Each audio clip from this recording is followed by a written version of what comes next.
Thank you. Good afternoon. Welcome to the press conference for the Wimbledon Ladies Singles Champion, Iga Swiatek. Wimbledon champion, how does that sound to you?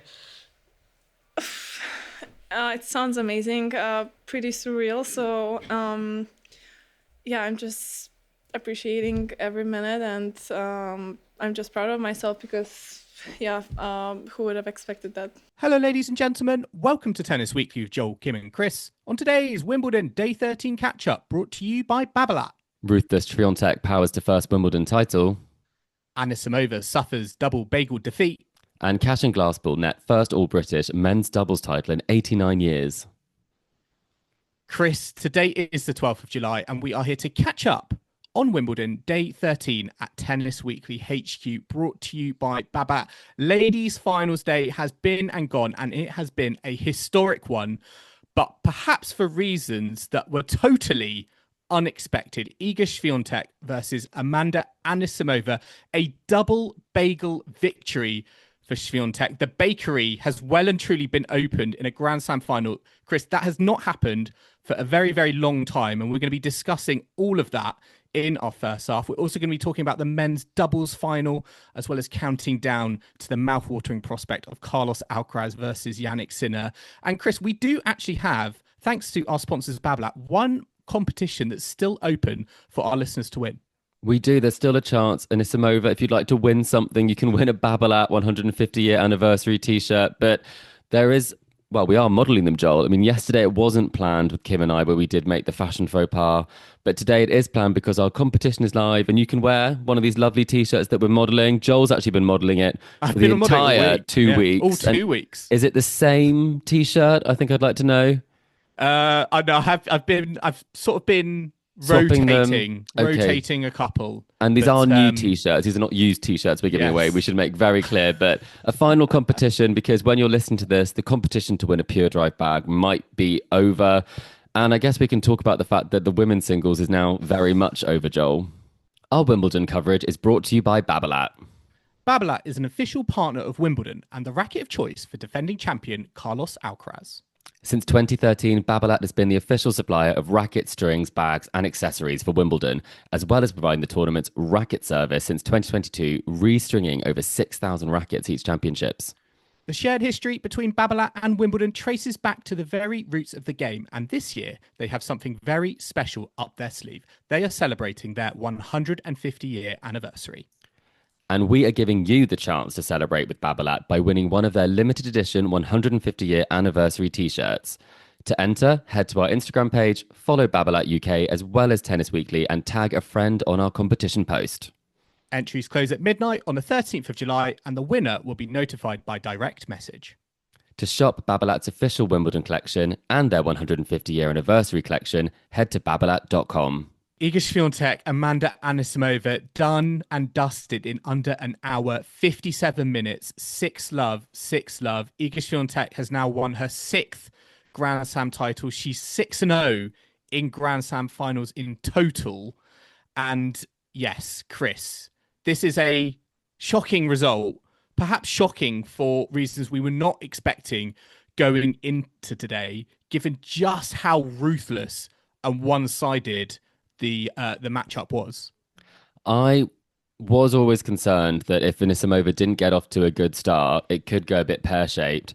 I thought we might be looking more at a 6-2, 6-1, 6-3, 6-1 at worst. It did not cross my mind this could be a double bagel. I just felt like Anisimova has been serving well. She did serve really well the other day. And some of the results that, you know, we've seen from Swiatek, she's been getting better and better. And maybe we should have taken more note of how good she was getting.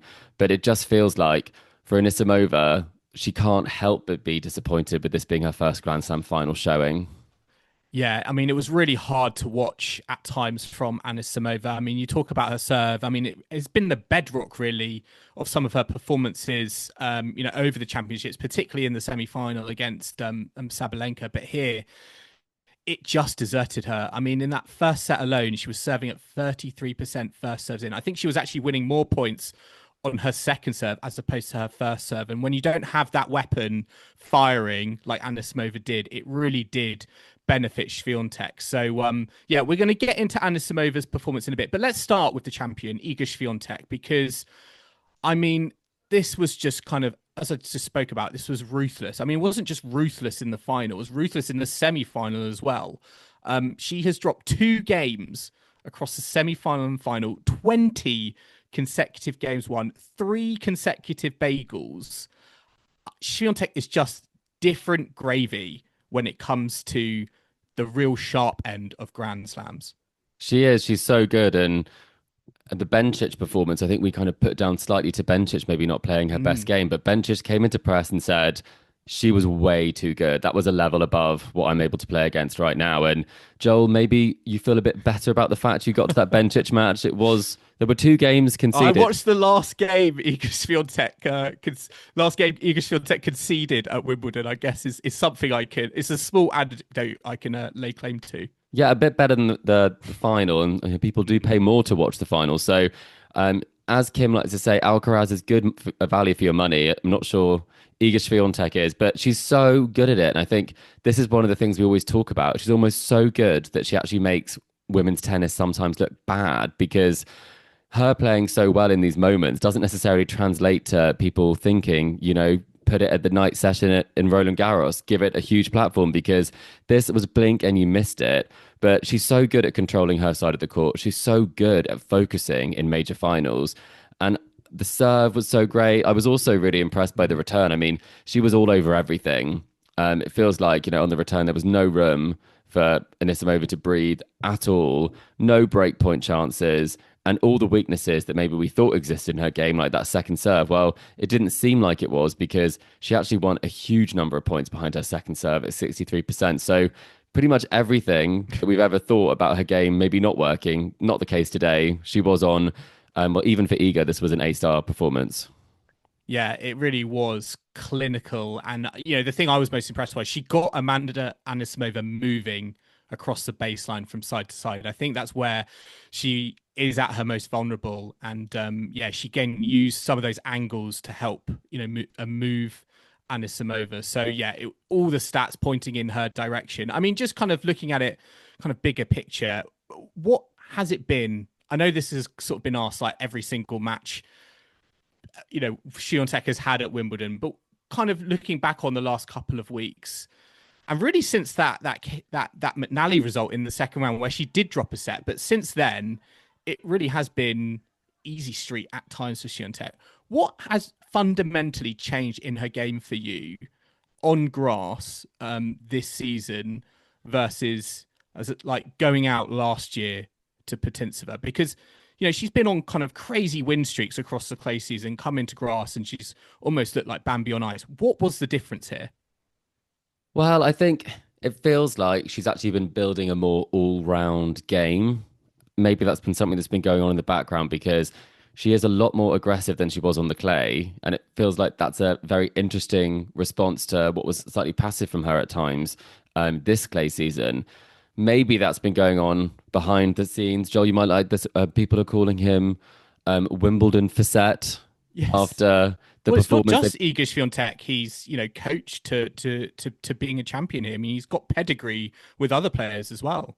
He has indeed, and I just think they must have been really working on the aggression. I mean, she's stepping up the court. It's so much more aggressive. She's hitting so much bigger again, and it is so reminiscent of where she was 3 years ago in terms of absolutely hitting people off the court. And I think we lost a bit of that power at times previously, and some of that firepower that she was known for, and the free swinging, because now she's dangerous everywhere once again. I think probably the biggest change is also in her mentality. I think changing surface allowed her to get the confidence to maybe put the clay season behind her. The worst case scenario happened for her. She did lose her Paris crown. And then since then, she's actually reached 2 grass finals, which she's never done in a season before, and won Wimbledon. So I think it was the perfect time for her to make a change and make a tactical change, and it's already paying off. Well, let's hear from Iga Swiatek now on her emphatic victory today. Well, I don't know what's ahead of me, obviously, so hard to say, but for sure it's a lot, especially after a season with a lot of ups and downs, and a lot of expectations from the outside that I didn't really match. Winning Wimbledon, it's something that is just surreal, and I feel like tennis keeps surprising me, and I keep surprising myself, and I'm really happy with the whole process, how it looked like, from the first day we stepped on a grass court. And yeah, I feel like we did everything, for it to go in that direction, without expecting it, just working really hard. So it means a lot, and it gives me a lot of experience, and yeah, I don't even know, I'm just happy. I mean, it's interesting, Chris, you talked about her all court game because she now has a Grand Slam on each surface: hard court, clay court, and grass court.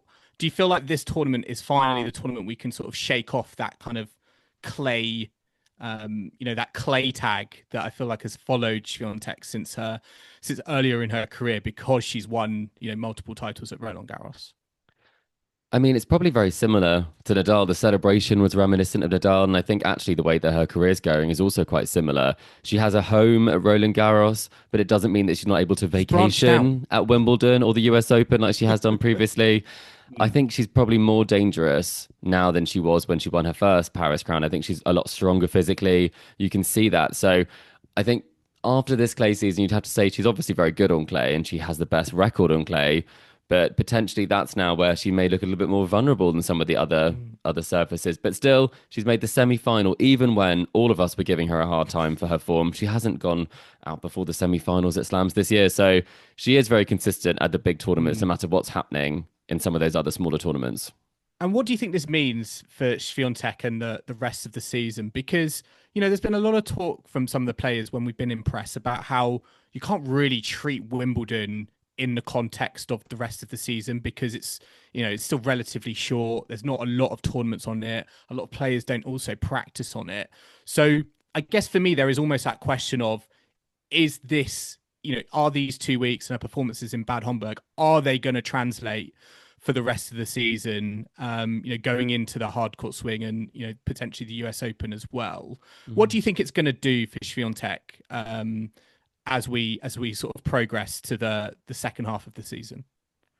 Well, she actually said herself that the grass and the results at Wimbledon don't really matter. I think we used that clip earlier about the fact that the seeds are going out. I mean, it's 2 weeks, and she said then we move on. So hopefully she takes some things that she learned and some of the performances where she did really well, and she kind of uses that to build a really strong hardcourt season. I don't think there's any reason why she can't. And I also just think the biggest thing she'll take from this is that when everyone counted her out and potentially she didn't think she was going to win the Wimbledon title, she proved everybody wrong. And I love these sorts of stories where players have done that. I think Caroline Wozniacki winning the Australian Open after being a slamless number one to regain the number one ranking. I love it when something comes together and it's not that everyone's piling on someone from a negative perspective. She's actually shown that she's probably even better than people thought she was. And I mean, winning a Wimbledon final, 6-love, 6-love, I think no matter what happens to you, you'll always remember the form that you had, and the fact that you didn't have form, then you suddenly had it. So you know that even if you're in a bad patch, it's not going to hang around for long. And champions, I mean, they always get back to being where they were before. Yeah, I mean, it's interesting. You talk about the story and sort of being written off, and it has provided, I think, a great narrative for her. And I think we've generally had these great stories with all the ladies singles champions at Grand Slams this season. Madison Keys, finally reaching for that consistency in Australia. Coco Gauff as well, at the French Open. Now Iga Swiatek winning her first Wimbledon. But then poor Sabalenka, her narrative is like never getting it done, So I think it's interesting that some of the players who are peaking at the slams aren't necessarily peaking at other tournaments. I think a lot of people are actually moving towards trying to play their best at the slams rather than being consistent, because that's where you reap the most rewards. But I had to say, what would you be thinking if you were Arina Sabalenka watching this match, knowing that you did lose to Amanda Anisimova? I'm not going to lie, I would feel disappointed. Book a trip to Mykonos. I think we would have obviously got a lot more competitive match, perhaps. In the final, Sabalenka is a lot more experienced in Grand Slam finals, and I think we would have got a real contrast in styles on the court, because sadly today it just didn't feel like we ever had a matchup where both players were playing great tennis at the same time. And I think if we had got that Sabalenka Swiatek matchup, I think we would have just seen such a clash of styles and personalities on court. And I think it would have been really captivating, even if maybe it wasn't the most dramatic of matches. But Chris, you've asked me about Sabalenka. I wanted to ask you actually about Jessica Pegula, because Jessica Pegula is the only player to have defeated Iga Swiatek on a grass court, this season in the Bad Homburg final. So, I mean, is there anything you can take away from that victory that Pegula has? I mean, she probably likes to still look at the trophy and think she won something, but I mean, it doesn't really matter because you didn't get the big trophy you're looking for. That is quite funny when you think about it, that Pegula also was the player who lost to Sabalenka, and all the other Americans did get the win in the final. Yeah. So I didn't think necessarily Pegula would be coming up in this conversation today. But I mean, when it comes to Anisimova and reaching this final, do you think that based on this performance, she will be able to do it again? Do you think that there is a lot of positives can we take from it? Obviously, a fantastic 2 weeks. It's so hard to back up a big win, but this feels like the sort of scar tissue that you won't forget in a hurry. Yeah, I think there's going to be a lot of focus now on how she responds, but certainly I think her game can lead her to another Grand Slam final. And I think you do learn, you learn a lot more from defeats, and no matter how painful this defeat might be, I actually think she'll take so much experience away from it in terms of kind of game management and how she prepares herself. I think going into finals, from her press, it sounded like she was a little bit fatigued with the Sabalenka result. It's no doubt one of the hardest challenges, I think, in women's tennis, to go back to back between Sabalenka and Swiatek. They also have quite different game styles, and I think adapting to that maybe is also part of the challenge. So yeah, certainly I think she's got the talent to do that, but she's going to need to, I think, when she kind of is at peace, I think, with the result and her performance, she's going to need to look back on this, I think, maybe from a mental point of view, and understand how she prepares for these big finals. Because for me today, I think it was quite clear in terms of her game, like if we put the nerves to one side, that she has a really great plan A, but perhaps when that's not working, she doesn't necessarily have a plan B. And even when she was dropping speed on her first serve, maybe to try and get it in and get a little bit more consistency, it wasn't working. So even like an 80% of a plan A wasn't necessarily working for her. So maybe, again, sort of trying to find ways to adapt her game in these moments when it's not working is something she'll need to reflect on.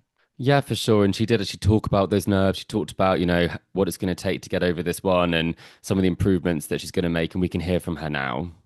I mean, I was nervous, but it wasn't anything out of this world. If anything, I was more excited to go out there and compete. But I mean, I didn't practice yesterday, and I think that I was just really fatigued, and I could feel it also in my warm-up this morning. I mean, I had to take a break after every single rally out there in my warm-up. So I think if anything, it's my physicality that I need to work on, and to be able to last 2 weeks in a Grand Slam is definitely something that you need to work a lot on. It's not any easy feat. So yeah, it's just there's a lot of room for improvement, I think. And yeah, if anything, I think it's more experience for me on how to handle nerves, and it's my first slam final, so at least I have that experience now.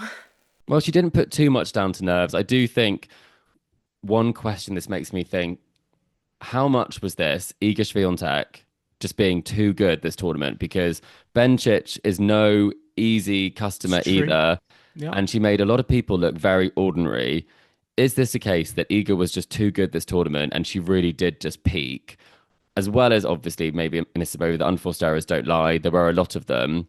But do you think it's possible to frame this win in a way that will actually be positive, the 2 weeks that she's had, as opposed to focusing on the fact that she didn't really turn up for a Grand Slam final, and probably one of the most could be very embarrassing for you moving forward?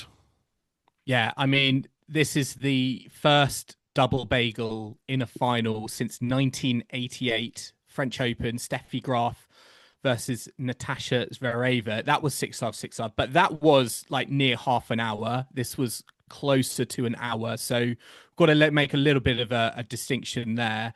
But yeah, I think with Anisimova, I think she can take great credit from how she's performed over the last couple of weeks, and to be honest, how she's performed over the grass court season. But certainly, I think there is unfinished business, and she will, I think, be motivated with how she maybe wasn't able to execute her game today, because we've seen that, and when it's worked well, it's it's been fantastic to watch and see her go on this journey.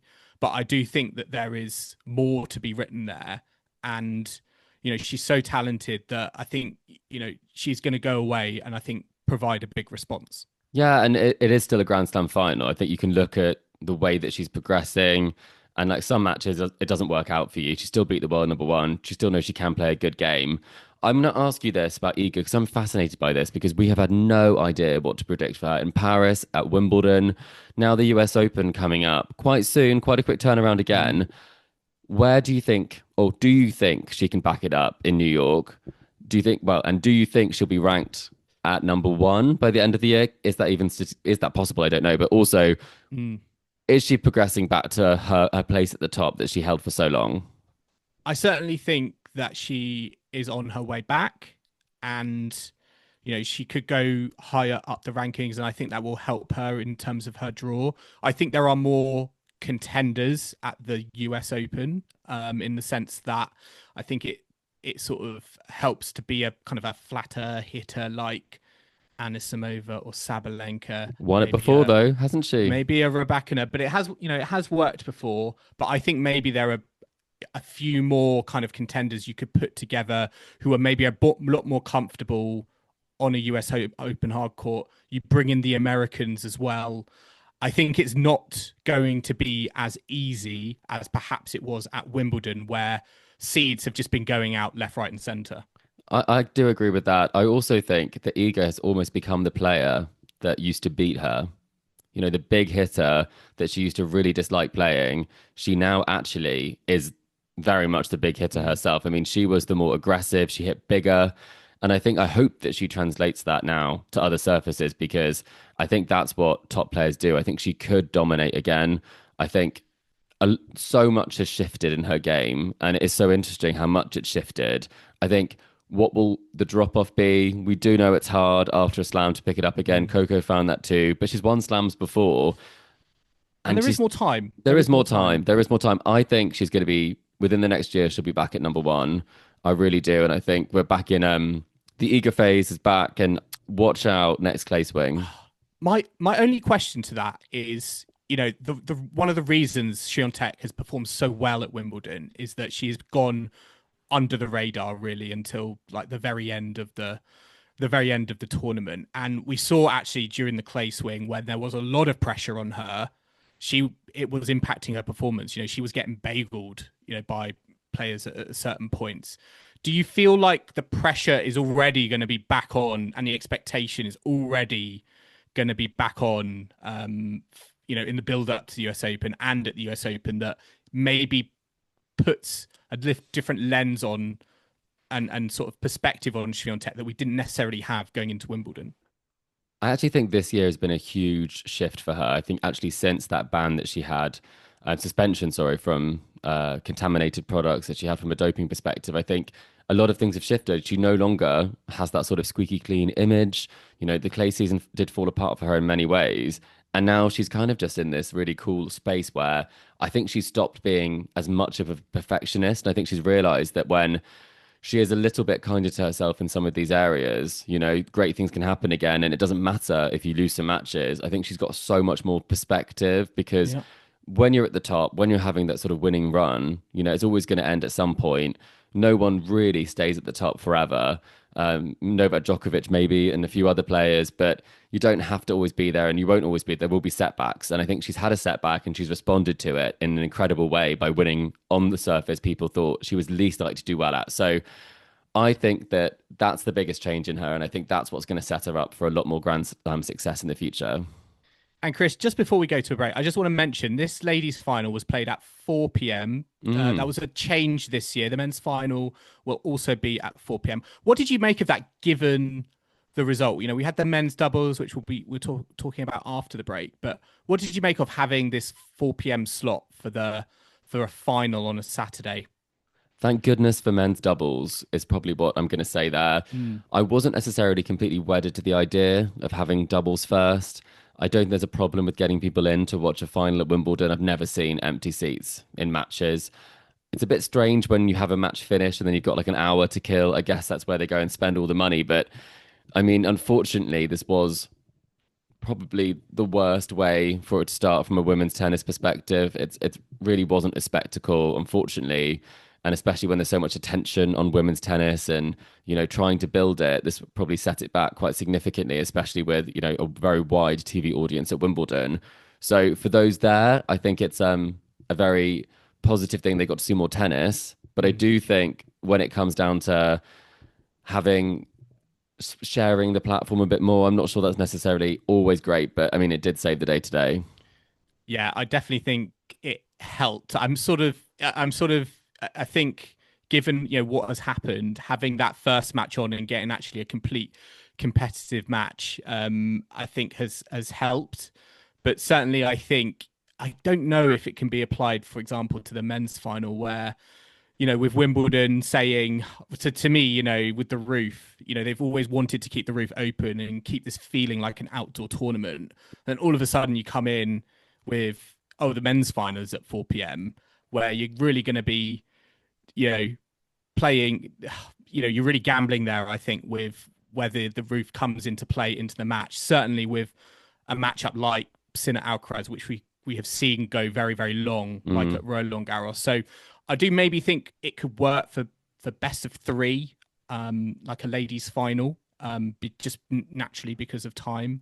But maybe for best of five, it's a little bit, as I say, a little bit tricky. Don't think we're going to have a 6-love final. But if someone does retire as well, you would also be in a situation where you've seen a match of tennis before that happens. So I guess from that perspective, but let's be honest, it's for the US TV audience, and they all had to tune in to watch their player. At least they got to see their player. Exactly. Yeah, exactly. Right, we're going to take a quick break now, but do join us in the second half where we will be discussing Julian Cash and Lloyd Glasspool, creating a bit of British men's doubles history. Plus, we'll be looking ahead to day 14 and the mouth-watering prospect of Carlos Alcaraz versus Jannik Sinner. So do not go anywhere. Welcome back to the Tennis Weekly podcast brought to you by Babolat. And Chris, there was a bit of positive history, let's say, made today for the Brits because Julian Cash and Lloyd Glasspool won the men's doubles title at Wimbledon. First time since 1936 an all-British pair has won. This was a fantastic result against Rinky Hijikata and David Pell. Straight set 6-2, 7-6, and really does cap off a memorable grass court season for them. I mean, they've won 3 titles. They've completely cleaned up, the Brits have, and they even saved match points against the defending champions on their way. So that was in the quarterfinals, I think. So this was almost not a win for them. And I mean, considering where these players were a few years ago, they were not looking like they would be heading towards the number one ranking or a Grand Slam title. So do you think they could be? I think they could be. I think they've actually put a lot of great results on the tour. This isn't like last year where, Heliovara and Patton actually built from a Wimbledon title. They've actually built up to a Wimbledon title. And I want to ask you something, Joel. What is it about Brits and Brits on grass, especially in doubles, that do so well? We've had so many Brits sort of not as a pair normally, but clinch a Wimbledon title. Is it the crowd? Is it just loving being here, being at home? I think certainly there's something to do with home advantage. I think a lot of these players play doubles as they grow up. It's such a core fabric of tennis participation, I think, in the UK. So I think they have a lot of experience. And I think, there's just so many players out there at the moment. The talent pool, it feels very, very deep. And I think it's great to see the fact that it's an all British pairing because it could help with, Davis Cup as well. Oh, hadn't thought about that, Joel. Yeah. If you're So- Joe Salisbury and Neil Skupski. I know. Well, I know it's interesting because there's a lot of competition at the moment, particularly in the British doubles games. So, with this result, maybe it does put them at number one. It also does mean that there was some British interest long into the tournament after the singles players did unfortunately bow out on that side. So as a British pair, Joel, we're very much excited by this result. I'm not sure that necessarily everyone will be paying as much attention as we will to this one, but it was still great to hear from them after they won because they do just seem like two humble British lads. Pretty special out there. I'd like to say I loved every minute. Got a little bit closer than I would have liked. But yeah, amazing to get across the line and to win our first slam here together is amazing.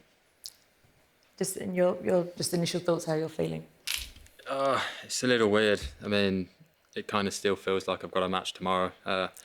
We've been playing so well recently, winning so many matches that, it just feels like that was another one and there's another one to come. But I'm hoping it will sink in and... it's obviously so special, but it just hasn't sunk in yet. It just feels like another match right now.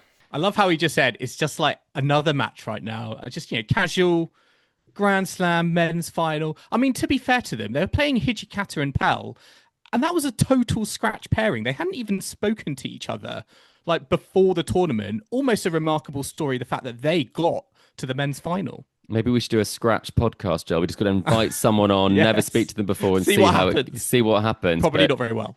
it does. I think Wimbledon sometimes we do see scratch pairings. There's something about the grass as well. The Brits love it, and so do scratch pairings because first time Siniakova had played with her partner when they won the mixed doubles. So maybe it's just the place where like dreams do really happen.